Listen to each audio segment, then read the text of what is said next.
Vaida. O Kaunas, žinok, per pirmą valandą jau beveik surinko fūrą. Super.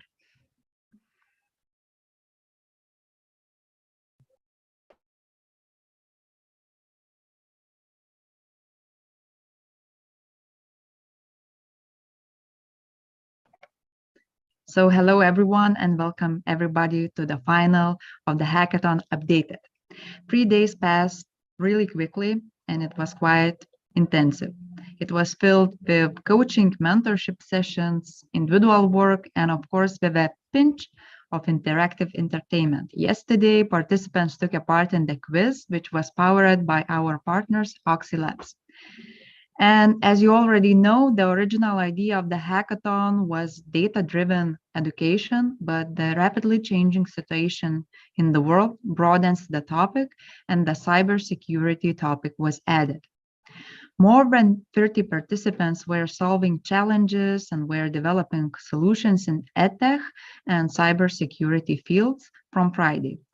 And today, in a few moments, we will see how they succeeded to accomplish that. And the accomplishments will be evaluated with the valuable money prizes. So I'm going to present it now. So the first place will receive 1,500 euros plus fast track to the Startup Accelerator. And this prize is established by our partners, the Startup Lithuania. Second place will receive 800 euros plus jumpers of Startup Lithuania. And the third place will receive 300 euros plus Startup Lithuania souvenirs. And I just want to remind the unique opportunity which is established by the main organizer of this event, Turing College. And Turing College is waiting for applications for 2 scholarships for data analytics course. So if you are interested, go ahead and go find information on Facebook, or you can, of course, personally connect with this updated hackathon organizers and to talk about this unique possibility. I am really encouraging you to take the chance because this unique opportunity happens maybe once in a lifetime.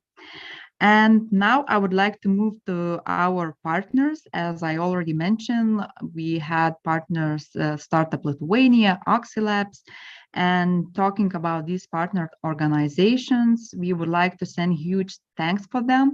And our main partner of the event was the company specializing in the web data gathering. So it is Oxy Labs, and also huge thanks to other partnering organizations, Women Go Tech and Startup Lithuania.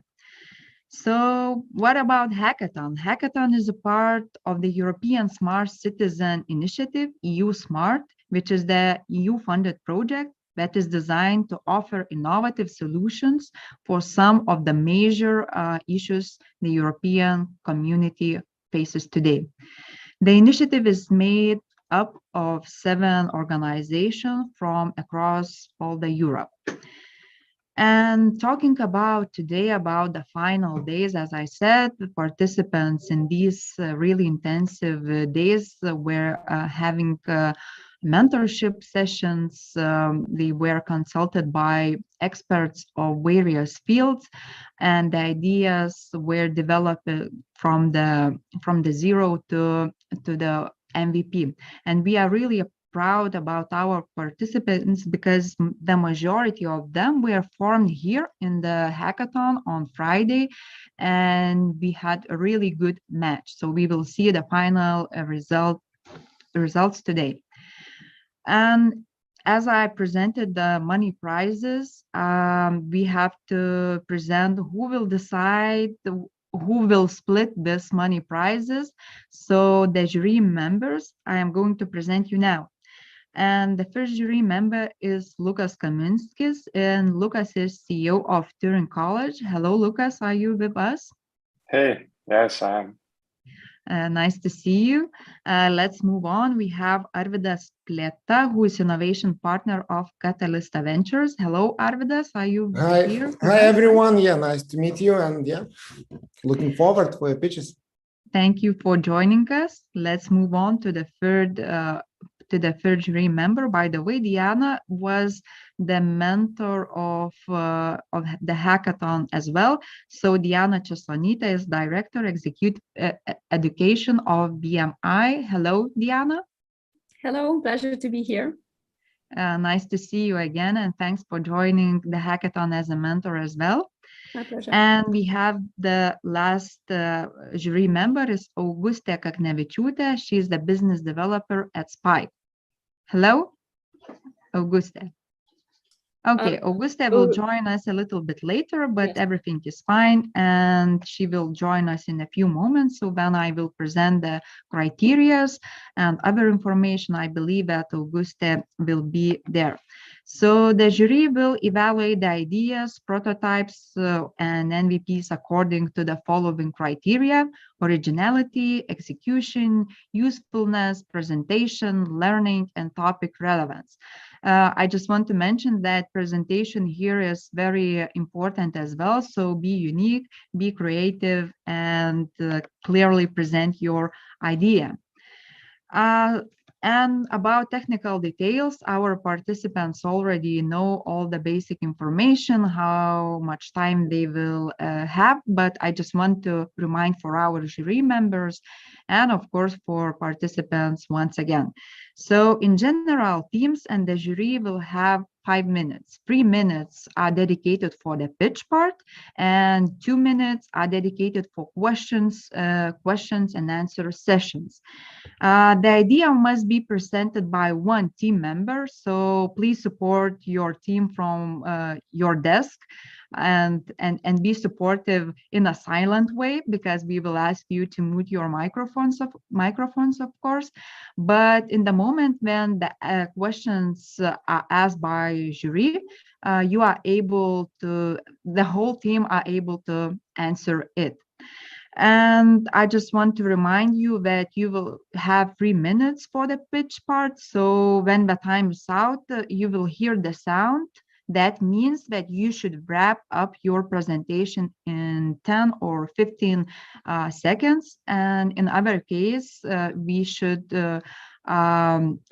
disable the screen sharing opportunity, because we have the same rules for all teams. So 3 minutes and 10 or 15 seconds plus. Just take attention when you will hear the sound which will come from computer. You will have 10 to 15 seconds to wrap up your presentation. So please track the time. And now I think that's it. And I would like to move to the final pitches part. And the first team here is CyberEd, and I would like to ask the representative of this team to come to the floor and present their idea here. Hello. Hello. I'm Katrina, and I am bringing the product called CyberEd. Do you remember One.lt? I do, because I was using it a lot. And once my friend asked me, can I give her my password? And instead of that, she would send me a giant bear that it would be seen on my profile picture. And with the slight doubt, I gave her my password. And well, I never got neither the bear or my account. So that was not the worst thing that could have happened in the case of giving your password. And that was 2008, and no one was aware about cybersecurity. Next slide. Our vision is simple but powerful, teaching children aged 7 to 13 to teach about cybersecurity, because children from 13 to 16 tend to take more risk and more risky behavior, and we want to prevent that. So we are introducing you CyberEd and next slide. CyberEd and Super D. They will lead you through our game that we programmed for children to learn about cybersecurity and threats, when simulating real-life events and raising critical thinking and logic. Next slide. We think that our game has a major potential impacting the educational system, because kids would be eager to learn, because product shows real life examples what happens when you are a victim of a phishing or a scamming, etc. Next slide. What we can offer to the market is that we can offer gamification, personalized learning, and learning a real skill compared to our competitors. Next slide. Our target audience is sustainable market potential revenue is about 100 million, because 400 million families in Europe are concerned about their children safety on the internet. Next slide. So this is briefly our business model that we can offer, because we would offer a subscription. Next slide. This is our team that would bring this product. So the more, next slide. The more children will be aware of such issues, the safer and more powerful generation we will bring up to this world. So this is our QR code that you can check, and we would be definitely grateful if you could give us a feedback. And to wrap up, our product is ready to change the future of cybersecurity learning. Are you? Huge applauses for this team, because to be on time, just on time, is a good example for others. Thank you, Katrina, for opening the floor of presentations. And now the question time. So, jury, do you have any questions? Thank you very much. Yeah. Jump in, Diana. Okay. So thank you very much for the presentation, and very valuable idea, especially nowadays when we think about the cybersecurity. I have the question, what would be the value proposition for those people who would be subscribing? How many updates you will do, and what would be the value proposition for the long term? I believe that someone from my team could help me answer this question, because as I imagine, we would create an island, and go through the whole island, you would have to achieve some cybersecurity related issues that are based on real life events. And there would be constant updates about the island, and maybe to develop another island. And in the far near future, we could build even an AI that would develop an AI that would know what are your weak points on the cybersecurity topic, and would bring up constantly the tasks for you to fulfill. My question is, do you consider coding platforms as your competitor, or you think that your product is different and you will target different audience? Can someone from my team relate it? The coding platforms teach children how to code, and we are very specifically targeting how to be safe on the internet. So that's quite different skill sets we are teaching. Of course, time is limited, so we can't be everywhere. So we are competitors, but we are offering different things. Yeah, and I want to underline that we will not teach like this is that and this is that, but our goal is to develop a skill and critical thinking about what is okay on the internet and what is not. Thank you for the first team, CyberEd. Thank you for being very precise with time, and thank you for delivering your presentation. And now I would like to ask to come a second team, and the second team is iSpeak. Do we have representative of this team? Yes, here I am. Okay, so whenever you are ready, the floor is yours. Fine. Can you hear me okay? Yes. Good. Okay, my name is Sandro, and today we're gonna basically show you how to move the learning personalization towards optimizing learning outcomes. We're trying to address the challenge number one of this hackathon. And the problem we're trying to tackle is how to predict the learner's success, flag it, and personalize their experience, even when we have limited data. And this is a problem that impacts teachers, but in higher level institutions overall that have a huge task of optimizing the delivery of their content when it is online. How are we solving this problem? We basically produce an API service that is easy to connect, that you connect as a plug and play, and that allows us to understand what are the things that motivate the students, keeps them engaged, and that at the same time helps them learn. Basically, what it returns is a list of the content that you have that will optimize for some specific user feature that is connected to learning. It works on the cold start scenarios when we have very little data, and it can be optimized for basically whatever you want about the as a success measure, for instance. So basically, you just give us what you know about your users, what you know about the learning interaction that they have with the lessons or with the content that you deliver. We plan to have a point-based and API service. We have a use case that it's already working, already happening with iSpeakUp. That is a language learning app in which we give an a daily recommendation so that they improve oral production. For instance, for tutoring college, we were thinking of producing alternative lessons, explanations that will impact the sprint completion or the quiz achievement. This is a market of adaptive learning that is quite big, but the problem that they have is that their complexities in their integration, they're typically like enterprise-like software.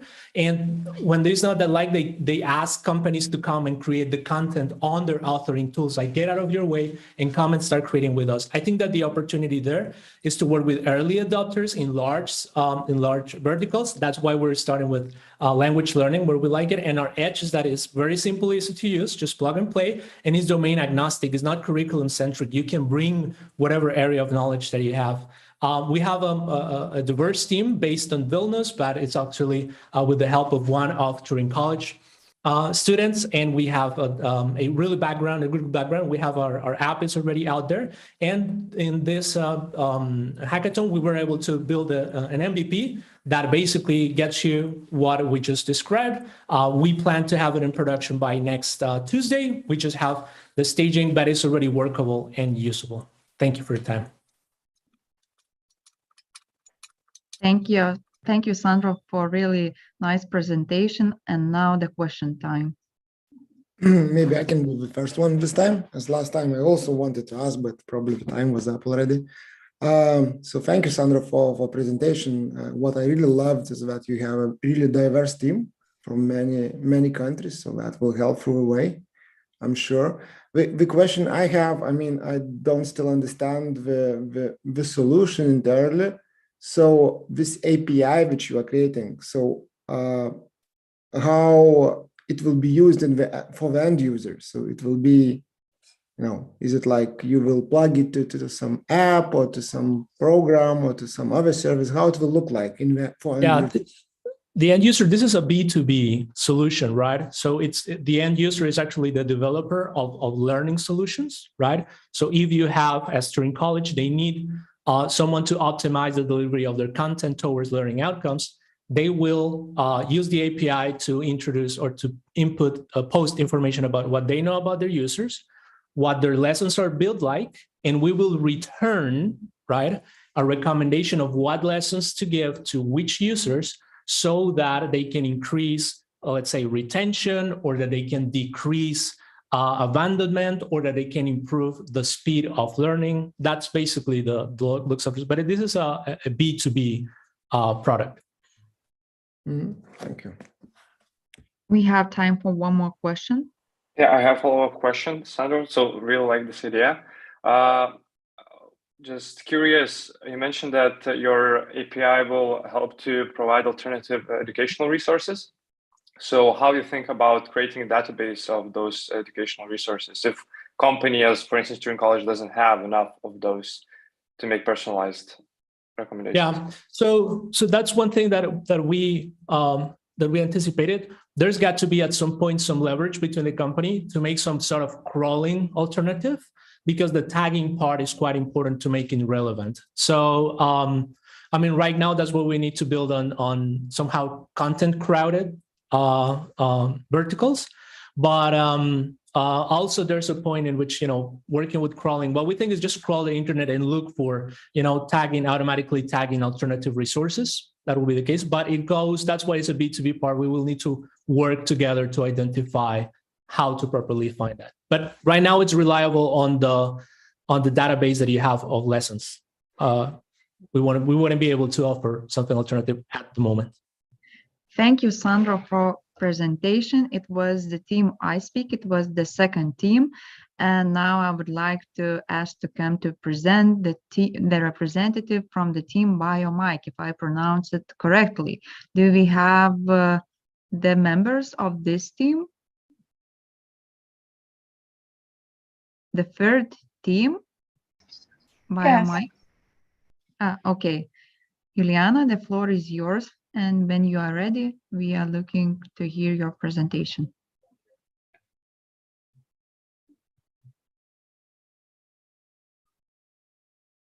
Is everything okay? Will you share your screen?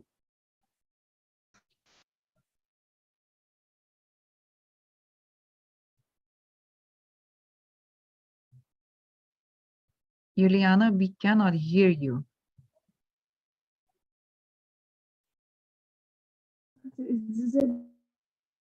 We cannot hear you. We still cannot hear you. I don't know that something doesn't work. Next week your microphone is disabled when sharing computer audio. Maybe if you are dealing with some technical issues, we can move your presentation to the last part, and we can ask to come to virtual stage other team. What do you think? Okay, but can you see that screen now? Yeah, we can see the screen, but we poorly can hear you, and the sound is very low. Maybe now it's fine.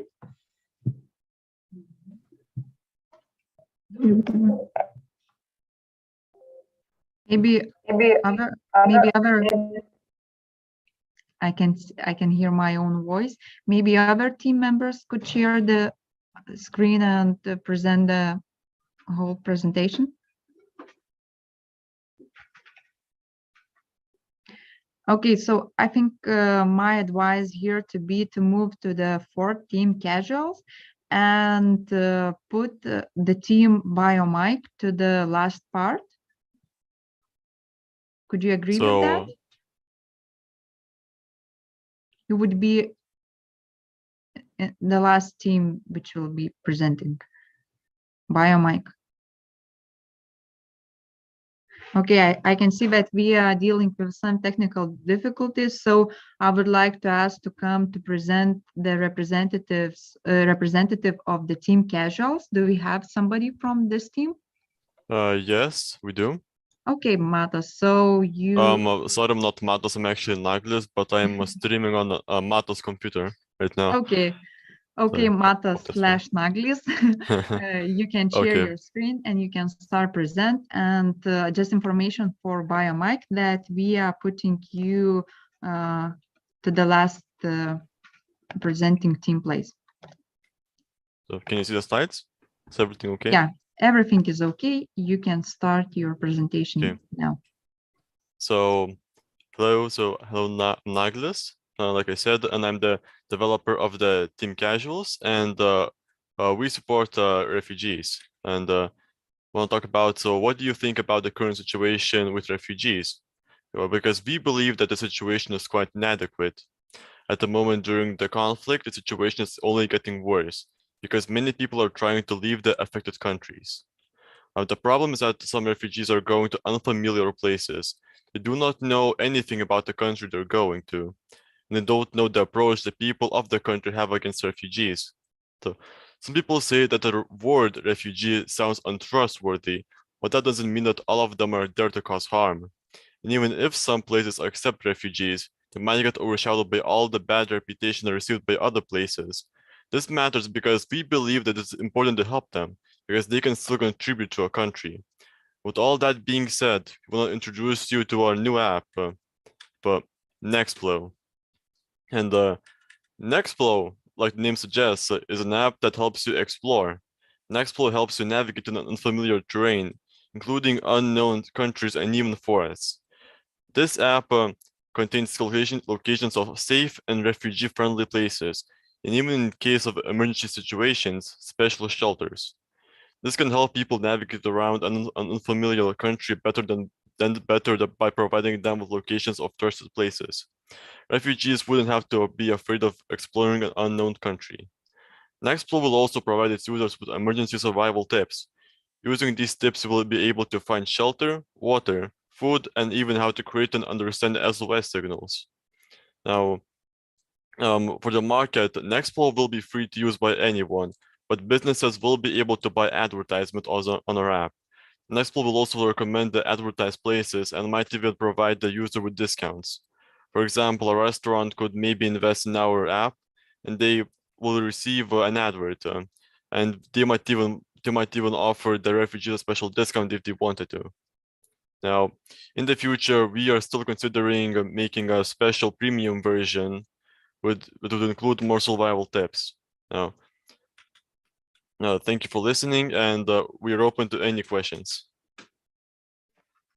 Thank you for presentation, and now questions time. Do we have any questions from the jury? Very nice idea, Matas. I mean, and very needed probably in these days. Still the question which is popping up from the very beginning is how you will onboard the user. Yeah, if it is a refugee who's traveling through different countries, so how he will or she will get the app. Probably they will not install the app until they cross the border, and usually they don't have their phones on there or maybe mobile data. So did you thought about that angle as well? Unfortunately, we did not think about that. We designed the Nextflow to be like not like just wait, I have to download Nextflow right now. It's kind of like you install it before traveling. It's kind of like having a phone in your pocket.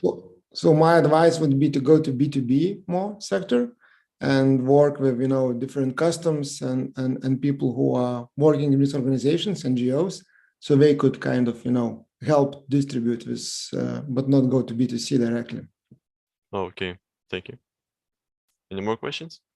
I have one comment here as well. I think B2B in this case would be much more preferable because refugees usually do not have a lot of resources on them. So if you could also shape and go to B2B, and instead of mentioning restaurants, maybe there could be some organizations who could provide the support for them, where they could not just to go to restaurants, because there's a question if they have enough money, but those who provide the support for the refugees to onboard them to this process which you're creating. Yes, thank you. That's a good idea. So thank you, jury, for questions. Thank you, Naglis, for presentation. And that was the team casuals. And now let's move to the team H space. Do we have? Yes, I can see that Ivan is connecting. Hello. Yes, I'm here. Yeah, we can hear you and we can see your presentation, so you can start.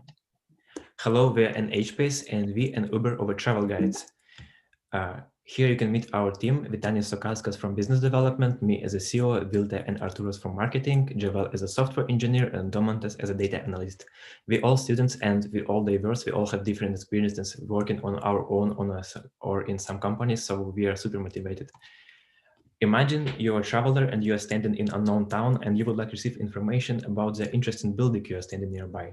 You tried to Google it, it didn't go well. You tried to find travel guide, but you found that this travel guide application do not follows on-the-go solutions, and they follow only one route way and you cannot find your building on this way. So we are offering a convenient and cheap travel guide and flexible for user. Let's see our ad. Space. Digital guides in-app. Vilnius Town Hall was also the headquarters of the City Guard. Merchants were gathering, and metric benchmarks were kept. 3-minute stories in any place. We are a marketplace where local tourist guides can publish their information and travelers can buy it. And All information will be later edited by copywriters to have standardized quality of the information, and we are offering both audio and text, and we are offering flexible ways so the person can choose any building he interested to listen and he will receive the information.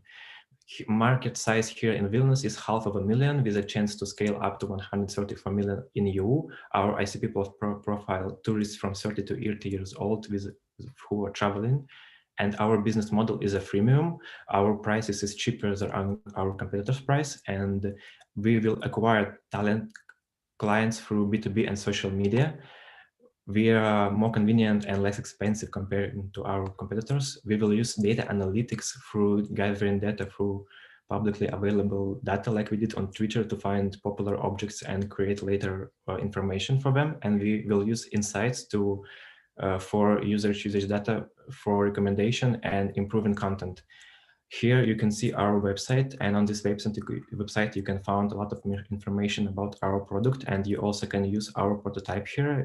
Main functions is that you are present on your object you're interested in. You will receive audio both with text, and you also can use a filter to receive information about the topic you are more interested in. And we also will have here an AR, which will allow you in live to receive photos about the historical places nearby you. And yeah, we are planning to launch MVP in next month, in end of the month, March. So I think that's all. Thank you for presentation. It was very detailed. So I think that we can move to the jury questions. Do we have any? I have a question. So Ivan, what is your go-to-market strategy? Our go-to-market strategy currently in Vilnius to create an MVP and test it here in Vilnius by creating the text we're interested in and checking our assumption here in Vilnius. And if our assumption here in Vilnius will work by our no-code solution and trying to attract clients directly on the street here in Vilnius, we will try to partnership with B2B partners like Vilnius municipality or any another company which has a flow of clients who work in travel, and we will try to acquire clients from this field and try to go also for another countries. Yeah, thank you. Can I ask also a question? So why your product is better than Google Maps? We're also offering lots of different features, and for customer to download, a new app, it's always a hassle. We can make a website, it's simple, but in this case, Google Maps do not offer you audio guide, and Google Maps do not offer you a text, and Google Maps do not have copywriters who will edit this text. And yeah, I think it's huge changes. To Google Maps, it's like a competitor, but on the side. There are our main competitors. They have huge differences comparing to us, but no Google Maps actually. They are a competitor, but it would be fun that from Google Maps, they would go to our app, yeah. I have one more question in terms of competitive advantage. You said there are some local tour guides and other potential apps. So how your app is better despite the price, as you mentioned before? We have a more easy situation. In our app, more information can be published because all existing apps offer one route excursion. It's like 1 hour, and people should make 1 hour excursion. We will offer our clients to create information about the one place, and they will be able to create, any person will be able to create excursion about his object. And we also will create B2B partnership with local municipalities and like tour guide schools, what the other applications are not doing, and we will receive way bigger flow of the content inside of our application. Thank you for your presentation. Thank you for questions and also answers. It was the team called HSpace, and good luck later on. And now let's move to the team, which is called Spike Challenge. And the team was tackling challenge, which was powered by Spike APIs. So the team Spike Challenge, are you here with us? Yes, I'm here. Okay, so the floor is yours. Perfect. So I'm Lisa, I'm from Germany, and I'm representing the team of our product, Where Your Data. So we want to improve learning effectiveness and concentration through data that is connected from wearables. everybody knows problems that like unhealthy life habits and daily habits can be like a negative outcome for concentration on working and studying on a daily basis, such as sleep here, an example, bad outcomes from like bad sleep habits. So we say what you're doing, but we do not only want to know what you're doing, we present our web app, Where Are Your Data? So our solution is to track vital signs through a wearable data, collect this data, ask the customer some questions, use some questions for productivity and concentration, and put this in correlation. So I will just present it, what we worked on. Oh, I can't reach it. Okay, now. So this is our app that we developed. This is the stats you can see from yesterday and today. All stats can be seen here from this week. So we did already data visualization, how concentration can be like being in a better way for yourself, for like sleep or eating habits. And then also we will ask some personal questions. We'll just, okay. So our long-term goal is to collect all this data that we want, to find the correlations, put it in correlations to like general population data, and then give out recommendations about how much you should sleep or how much steps you should do in a day. Benefits would be a higher concentration level or like a higher productivity level, and also a bigger awareness on daily basis. Our market size, already over 445 million people wear watches or wearables, and the market size is already over 45 billion in a US dollar. We want to offer our app for like €5 per month. For private users, we can also offer reductions on a business use level, and also want to publish it on a market level. What we want and what we need from you is lots of money, but what we actually need would be on 30,000 euros for like 5 months. We would need to find some piloting phase and users, but we already do have the cooperation with the startup Spike API, and then we would need general data. We are a team of 4, an international team with all kinds of different background, so we can cover all areas that is needed for this app. And thanks for watching. This is the end of the presentation. And if you have any questions, please do not hesitate to contact us.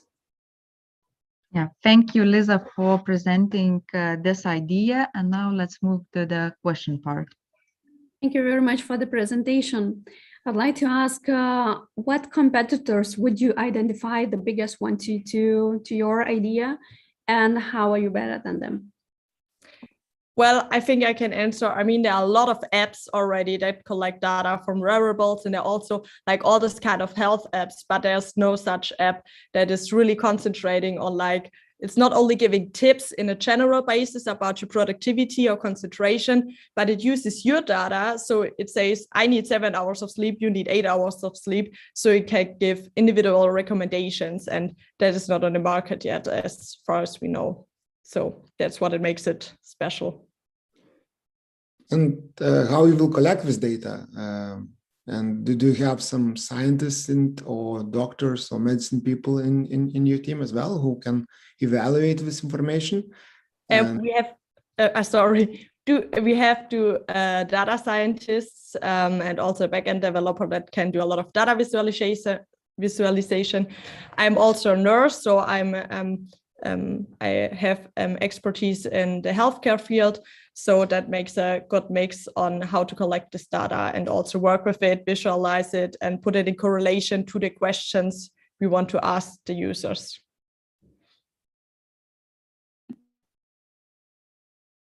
Okay, thank you once again for your presentation. Thank you for questions and answers. And now I would like to present the team number 11, and this team is called Edutalk. Yes, hi, I'm here. I'll just share my screen.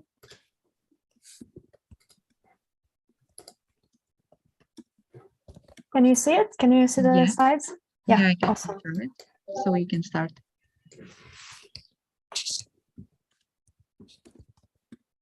Cool. So hi, I'm Isabel, and I want to ignite critical thinking in children via this AI-based app, EdTech app called Sparks. So today we actually know better than ever how important it is to know how to navigate the information landscape and be able to critically assess information that we are exposed to every day. The challenge doesn't end at processing the news, though. It goes as deep as forming views of the world. Habits of thinking start developing in early childhood. However, we see that only a minority of children worldwide reach the threshold where they are considered critical thinkers. It is important to intervene early and introduce research-based solutions. From research, we know that preschooler age is the most receptive age for cognitive interventions, and most helpful interventions are one-to-one conversations with the child to maximize their engagement. My proposal is an application for parents and their preschool children that helps to have engaging conversations that develop critical and creative thinking every day. Isabel, so how does it work? I just want to ask you, are you not changing your slides, or because we're seeing just one slide? I am changing my slides. So let me just retry. Okay, so here's the statistic that I was showing. It was based on the official PISA research. But my proposal, though, to address this massive problem is an application that helps to have engaging everyday conversations between a parent and a preschool child. So how does it work? First, we present a scenario that the parent listens with a child about how either it develops emotional intelligence, or it's about how things work in the world. And then we suggest an initial question for the parent so the app can determine the engagement of the child. And in the background, we have a speech-to-text tech going to then capture the data and then process via natural language processing techniques to identify the engagement. And then we offer a question that's either goes deeper, engages the child more, and encourages to think about alternative explanations and so on, or it asks more on the surface about what things are reported in the scenario to strengthen this understanding. And during this hackathon, I was able to exactly realize that this can be done via natural language processing. I was able to build the architecture and find a specific speech-to-text app that can process children's speech. And I was able to determine that BERT will be able to process, do semantic and sentiment analysis for the language. So the business model, I was able to actually already have some conversations with parents, and they resonated with this need, and also also repeated that it is definitely nicer to have some help to come up with new topics to discuss with a child every day. And so that's the value for them. I was also able to work in kindergartens for a little bit, and the private one and the public one. And I was able to validate the product itself, that children are engaging in the questions. So in the short term, they are having fun. But of course, in the long term, the value for the child is that they develop critical thinking. And lastly, as someone who comes from research background, this is a very incredibly good potential to have very interesting data to develop further understanding of how children think about scenarios and different questions in the world. So there are many stakeholders who can benefit, and the idea is original. There's no such use of speech-to-text technology to develop critical thinking. There's technology to develop mathematics and language abilities such as pronunciation, but it hasn't been connected to this deeper cognitive science. And thank you, Isabel. My background. But I just need to stop you there because you are running out of the time. So please show the last slide, and that will be question time. Yes, this is my last slide. Okay, so let's go to the questions part. And Jiri, this is your time. Yeah, so Isabella, super interesting idea. I'm quite interested to hear about business plan. You mentioned that you had conversations with parents that are potential clients. So do you see them seeing this product as nice to have or must have? Because that as well could mean a lot in choosing business plan. So in the field of edtech, of course, there are so many options for the parents. So it's hard to say that something is a must-have in education. I guess like more basic skills are something that is foundational, like literacy. But I would say this would be a strong competitor, especially with parents who understand the importance of critical thinking. It would be like a standalone option for that purpose. Do we have more questions? I have as well, if possible. So thank you, Isabella. I have myself also preschool child, so can rely on that one. Still, I would love to understand a bit more of a process. So from why I want to understand it, because text to speech is a nice thing, but children which are very small, they speak in a bit of different way usually, and they are not so clear as adults and so on. So did you test it, the solution, and how that would work? So I would take my mobile phone, would speak, and then they will record the child voice. So if you can explain a bit of that part. Yeah, so this it's a proprietary technology, so I would need to work it out with them, because they have developed, so they have taken a general language model and then trained it specifically with children and different accents and so on, but it is for English speaking children, so that's quite a specific, that's for that market basically. But they are able to show that they have phoneme level understanding, which means they can even identify how like different parts of the word are pronounced. So like it's quite high level. But for my minimum viable product, I would still start out with open source language models to still like test if this can work to begin with. And then once I have more capital, I can connect with those people who have pre-trained their model specifically for children's language. Okay, thank you, Isabella. I would say that please spend a lot of time testing with UX testing, kind to see how things are working, because it's very important. If it would be easy to use and that would parents would not use it, so spend time on that one, not only on the technology. Thank you. Okay, thank you Isabella for presentation. And now let's move to the team number 13, and this team title is Risk Academy. Right, thank you. Can you see the screen? Yes. Great, thank you. Hi, my name is Minidas. I'm from Team Risk Academy, and we have a mixed team of one cybersecurity specialist, of someone from marketing and product management, and also the full stack developer. The main idea, as because of the hackathon, is about cybersecurity as well as the issues that we're facing now.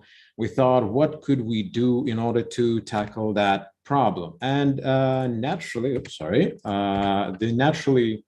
was, what's the problem? So simple fact is that, yes, we have a drastic increase in cybercrime with the start, with the whole pandemic thing. Naturally, a lot of businesses move towards internet. We have issues with there. The damage done there, if you see the numbers, is pretty huge. I mean, a lot of issues is from there that people don't necessarily rely the financial crimes and cyber crimes. So this is where there's a lot of problem in that, as well as the issue is that not only there's a lack of knowledge and skills and as well as abilities, there's a very huge lack of awareness. And on the other hand, it's challenging for people to take in that kind of knowledge because a lot of people are simply, technically scared by IT. And so we have to be aware of that. And probably the best solution at this point is to naturally educate them. But then the question is how do you educate and how to continue to transfer that specific knowledge and skills to people that might be challenged at this point technologically, if I may say so. So the initial idea was that we need to attract experts. That means attracting cybersecurity and financial crime specialists in order to help to develop those courses, to share their experience, share their knowledge and skills. Then create a learning experience. That means not just passing on theory and tools and so showing how it looks like, but actually making it interactive. So people actually, through the gamification, can try and do various things and see how it works. And actually giving badges and certification is also important. And as we carry on getting more and more various cases, we can actually organize a championship for teams in order to analyze those fraud cases. So we actually try to make an MVP at this point, how the course could look like. So naturally, one part is, as you can see, there's a variety of content that could be provided at this point, both videos, text, and so on and on. And as we speak about something that would be more of a gamified version, so as we make, in this case, a phishing attack against Ukrainian citizens, and this is a real case, and actually you can track it here as well. We can, as we move on, there's a lot of information provided, both in text, and naturally there's a question, how would you react? Yes, good answer, bad answer, and so on. If we move towards for example, tool usage, that would be another case of something that we could be using as showing how that specific tool can be used. And at the same time, we have asked people to actually answer certain questions. Yes, no, could it be, is it a good question? Is it a good answer, bad answer? At this point, we could create a variety of things that could help people to use the information that will be provided to them. And naturally, I will ask you to wrap up in 10 seconds. Okay? So the thing is simple. First, we aim at fintech people, the compliance people in fintech sector, because in Baltics we have pretty many of those, and organize regular championships for them later on. For a second step, go for the B2G, because there is also a very decent amount of people that would be interested and naturally create something for them. And finally, in the standalone courses for B2C, whoever would like to be interested to deepen their knowledge at this point. So the idea is to connect specialists in cybersecurity and cybercrime with people, simple consumers that would be willing to learn more. That's our team. Thank you very much. Sorry for being a little bit expanded. Yeah. Thank you, Minvydas, for presentation. And now I would like to ask jury for questions. Do we have any questions from the jury side? Can you name your customers? Who will be using that? Fintech. At this point, specifically in B2B, we're talking about fintech. Technically more than enough. Same as, there are two kinds of clients at this point. I think that one is the compliance people, like for example, let's take Pisara, right? So people that are not, they're working with compliance, but also there is also opportunity that we see here for them to use various courses or ask various courses for their clients that would be integrated into their system for development of the awareness. So this is something for fintech. I think this is one of the most sensitive part, because loss of information or account hacking for fintech would be very. But Oscar is one of the team. I'm not the, yes, hello everyone. But there's the main focus is compliance people like fraud investigators, anti-money laundering, know your customer people, because usually these people have daily contact with cybercrime, but they don't understand. They don't know how it happens. They see one situation, they see identity theft, they see one account being taken over, but they don't understand how it happens. So they cannot see how they can help further. For example, in phishing cases, they don't understand they can stop the phishing to spread. They can report hosting services like where these phishing pages are hosted, but they are not aware of that. So these are most of the main users we would have. And do you have a competence to teach these people, these professionals who spend like 10 years in compliance and QAC field?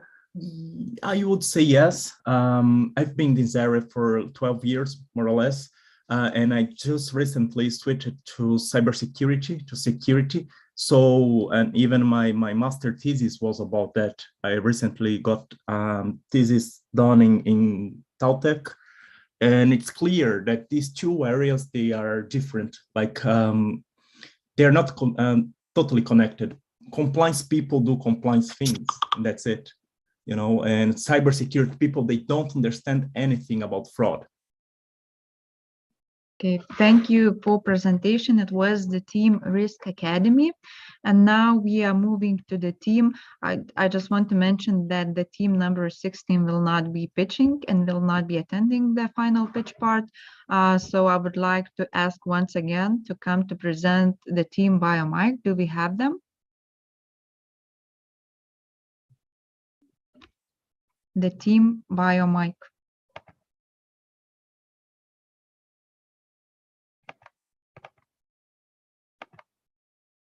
I cannot hear anybody from the team, but as far as I know, the representatives are here. Juliana?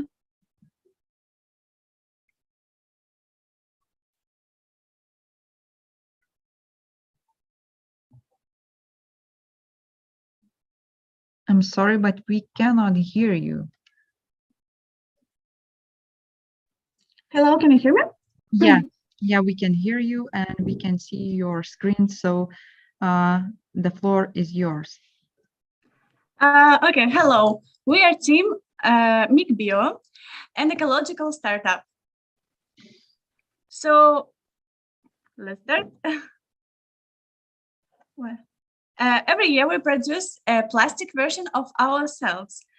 That means that the amount of plastic produced by humans every year is equal to the weight of our population.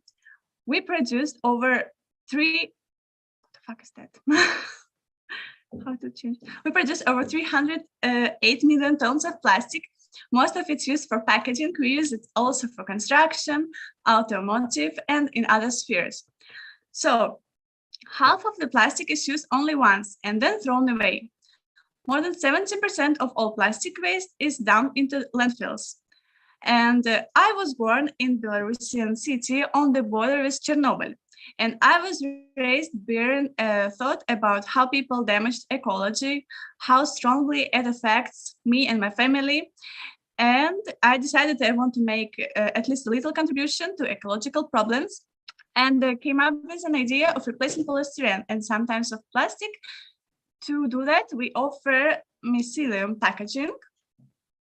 This alternative sustainable program is relatively new. First company producing mycelium packaging was established in 2010. Only 1% of the market is occupied currently, but it's growing rapidly.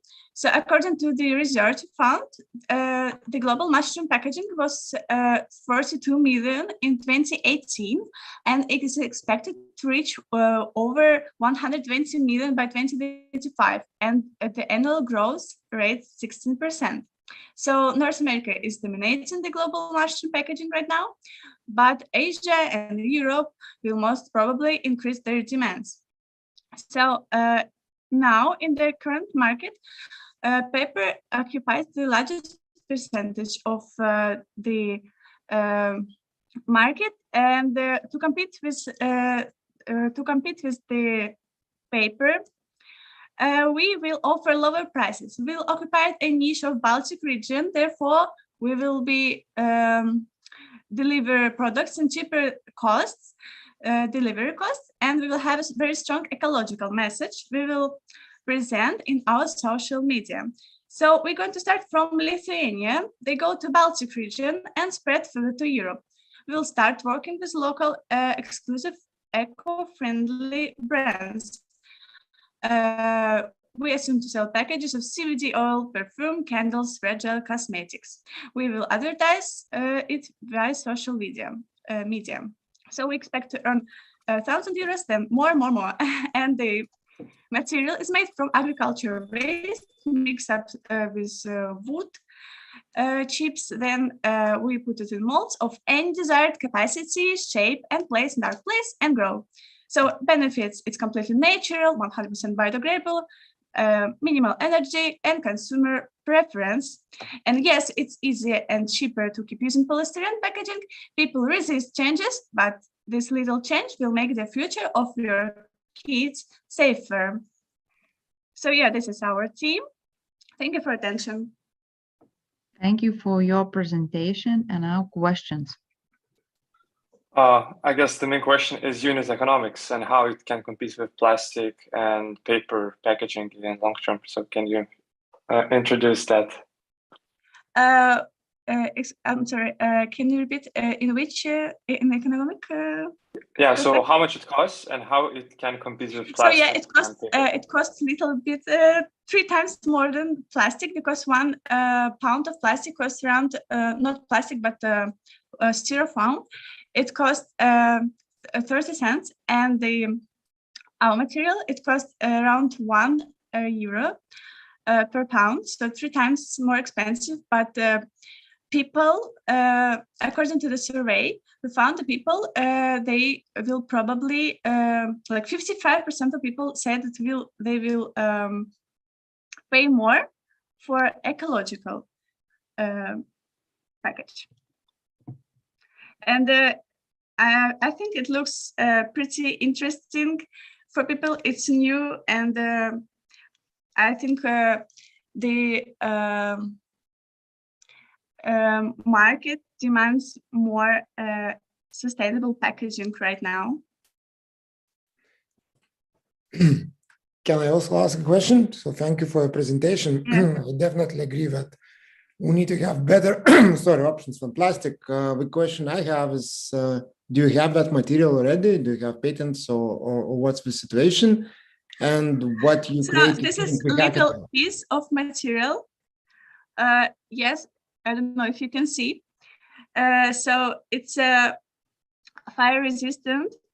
It's isolating, yeah, just like a polystyrene, but also it's biodegradable. You can just put in your home plants and it will compost in 40 days. So like this. But you created this material, or yes. Yes, yourself, yes, we did it. or Yes, we did it without any laboratory facilities or anything, just ourselves. Because it's easy to grow. Can I have one quick question? Did you think about your target audience? Who would you contact in order to start your first sales? Yeah, we want to contact local Lithuanian companies, like as I said, CBD oil, perfume, candles, like exclusive products, not mass market, little companies. Okay, thank you for your presentation and your very positive attitude. It was a very good final moment of our presentation. So it was the last presentation of our final pitches. And now we will have a short break. Now the jury will go to the breakout room, and after around 20 minutes, we will decide who became a winner of the updated hackathon. So be patient, stay with us, and let's meet at the same place after around 20 minutes.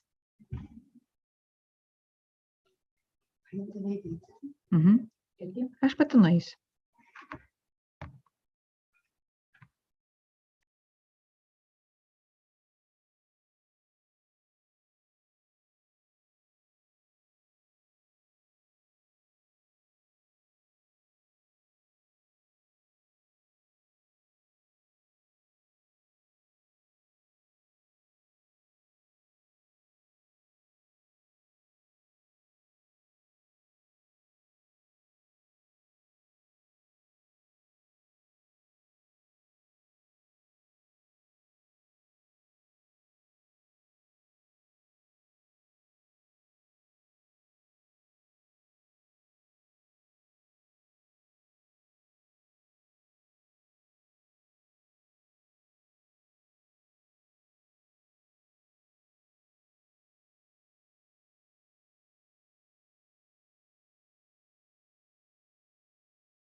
So welcome back, everybody. I hope that participants have rested a little bit, but because I can confirm that jury was intensively discussing who should have become the winners, whose ideas are the best.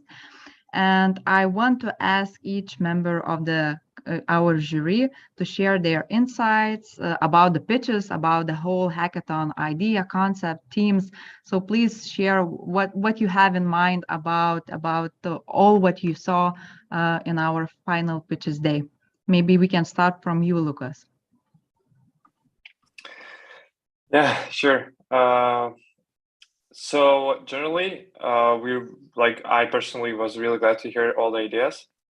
Many of them are quite needed and has perfect timing. So I really encourage everyone that presented this idea, keep pushing and as well have conversations with customers.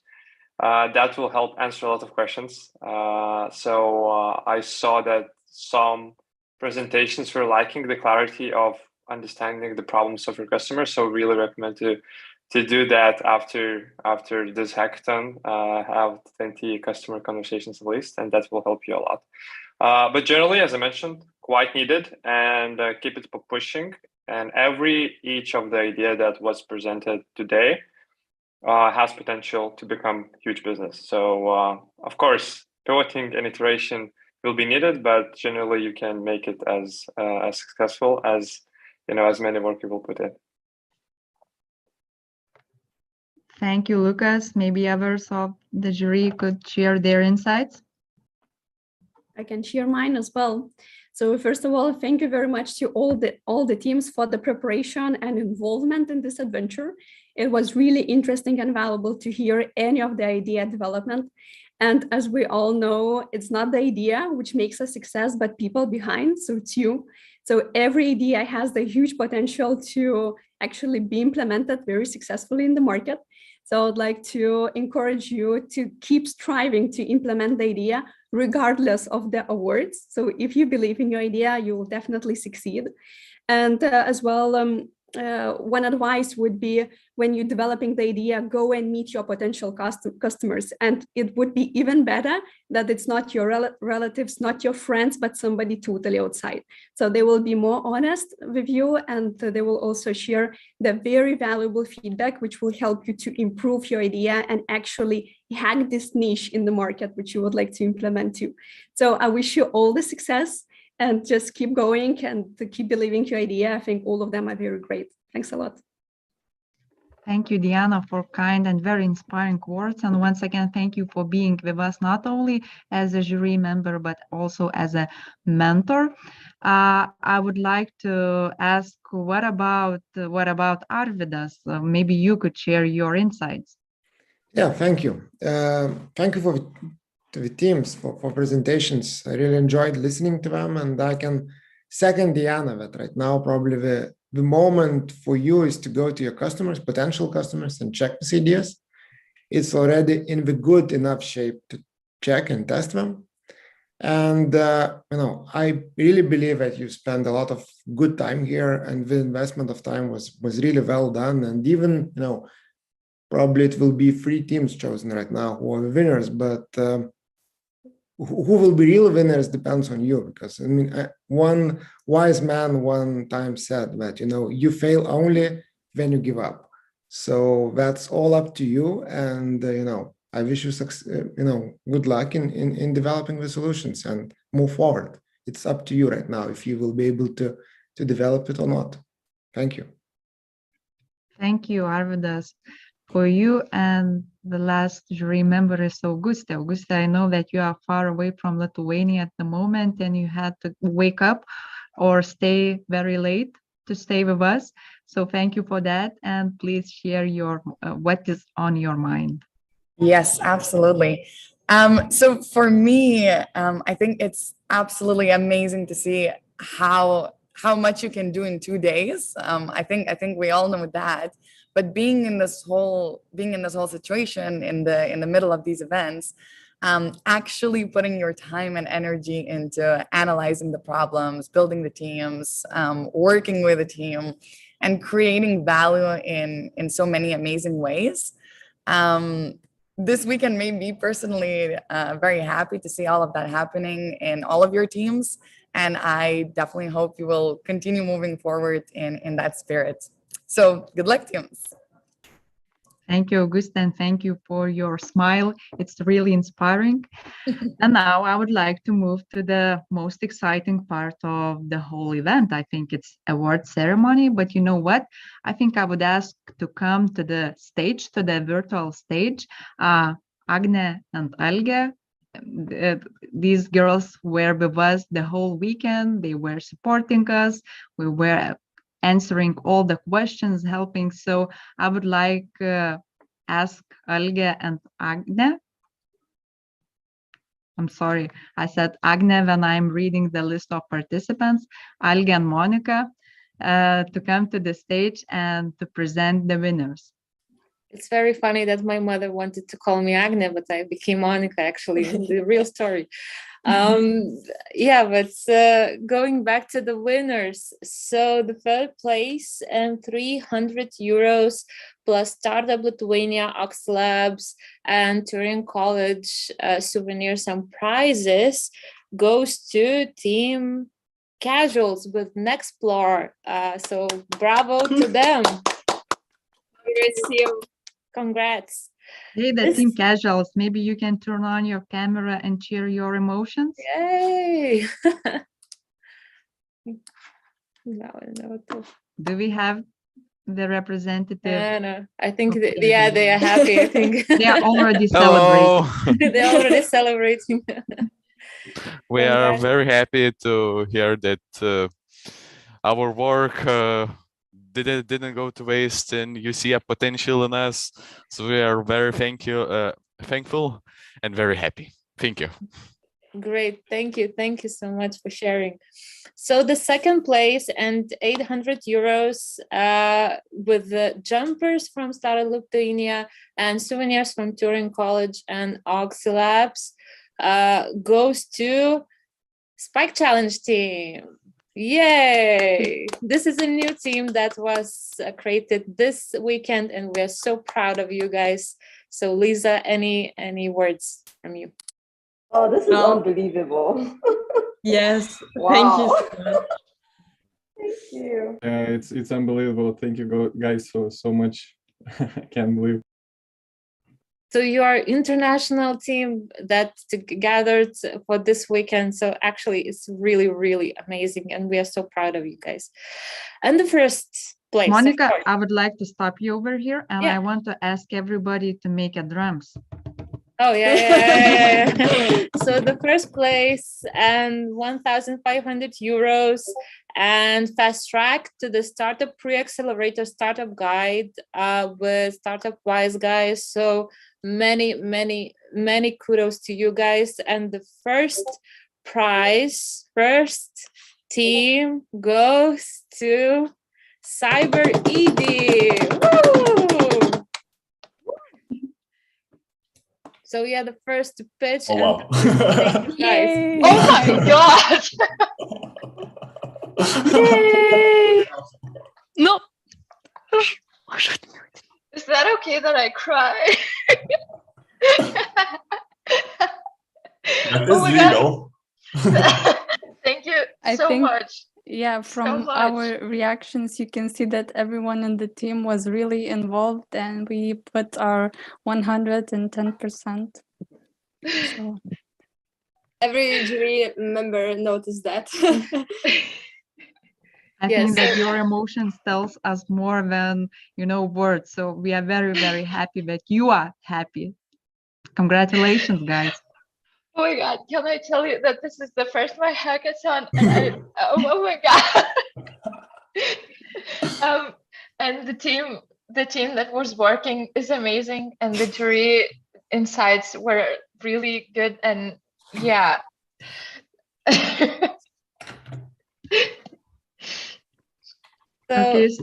Nevertheless, the others didn't take the first or second or third prizes. As jury members mentioned, your ideas are definitely valuable.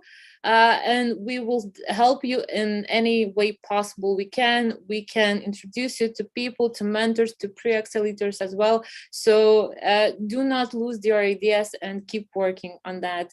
And I really want to ask you for everybody to turn on your videos, and can we make a Cameras? screenshot? Yeah. Are we ready? I'm asking. For the Yeah, we are ready. So prepare your smiles.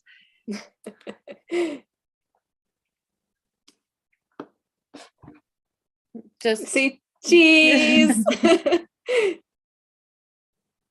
Yay. I'm doing as well. Okay, I think we will pick one photo because our cameraman took a lot of.